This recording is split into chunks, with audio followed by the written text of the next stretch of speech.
Hello বন্ধুরা, কেমন আছেন? আশা করি সবাই বলছে। বন্ধুরা, সীমান্তের শঙ্কা নিয়ে জাতিসংঘে চিঠি দেবে সরকার, এরকমটা জানিয়েছেন আবেদুল কাদের।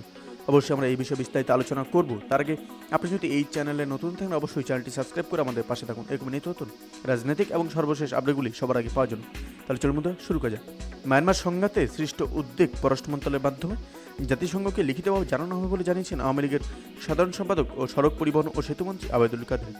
বৃহস্পতিবার বিকেলে বঙ্গবন্ধুর অ্যাভিনিউয়ে আওয়ামী লীগের কেন্দ্রীয় কার্যালয়ের সংবাদ সম্মেলনে এই মন্তব্য করেন তিনি। সেতুমন্ত্রী বলেন, মায়ানমারের অভ্যন্তরীণ সংঘাতে সৃষ্ট সমস্যায় বাংলাদেশ সীমান্তে অবস্থান আরও শক্তিশালী করা হয়েছে।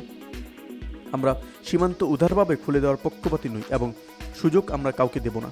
যারা বাংলাদেশে পালিয়ে আসছে তারা মায়ানমারের সীমান্তরক্ষী ও সেনাবাহিনীর সদস্য। মায়ানমার রাষ্ট্রদূতকে ডেকে পাঠানো হয়েছিল, তারা তাদের ফিরিয়ে নেবে এবং ফিরিয়ে নিতেই হবে। ফিরিয়ে না নেওয়ার কোনো বিকল্প নেই। তিনি বলেন, আমাদের সীমান্তে শঙ্কা জিইয়ে রাখতে পারি না।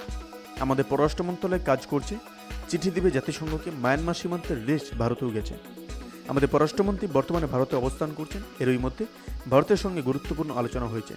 এর মধ্যে সীমান্তের এবং মায়ানমার সীমান্ত ইস্যুটাও আছে। রোহিঙ্গাদের বাংলাদেশে অবস্থান ও অনুপ্রবেশ নিয়ে সাংবাদিকদের এক প্রশ্নের জবাবে আবেদুল কাদের বলেন, বিএনপি যখন ক্ষমতা ছিল তখনই প্রথম রোহিঙ্গাদের আসতে দেয়। তারা কি ভুলে গেছে তাদের অতীত ইতিহাস? তারাই তো রোহিঙ্গাদের সুযোগ করে দিয়েছিল। আমাদের নেত্রী বঙ্গবন্ধু কন্যা প্রধানমন্ত্রী শেখ হাসিনা যা করছেন সবাই প্রশংসা করছে, জাতিসংঘ সহ। বিএনপি নেতাকর্মীরা সুস্থ নেই উল্লেখ করে কাদের বলেন, তারা ভেবেছিল বিদেশিরা তাদের জন্য এগিয়ে আসবে, কিন্তু তা না হওয়ায় দলটির নেতাকর্মীরা অসুস্থ নেই। মূল কারণ, রাজনীতিতে তাদের সব আশা গুড়ে বালি। কর্মীদের চাঙ্গা রাখতে কিছুই বলতে হয়, এই জন্য তারা উল্টোপাল্টা বুঝছে। সমুদ্র, এই ছিল আমাদের একটা ছোট্ট আপডেট যেটি আপনাদের সামনে তুলে দিলাম। অবশ্যই এই আপডেট সম্পর্কে আপনার কি মতামত সেটি আমাদের কমেন্টে জানাতে ভুলবেন না। ভালো থাকুন, সুস্থ থাকুন, ধন্যবাদ। দেখা হচ্ছে পরবর্তী নতুন একটি অনুভূতিতে।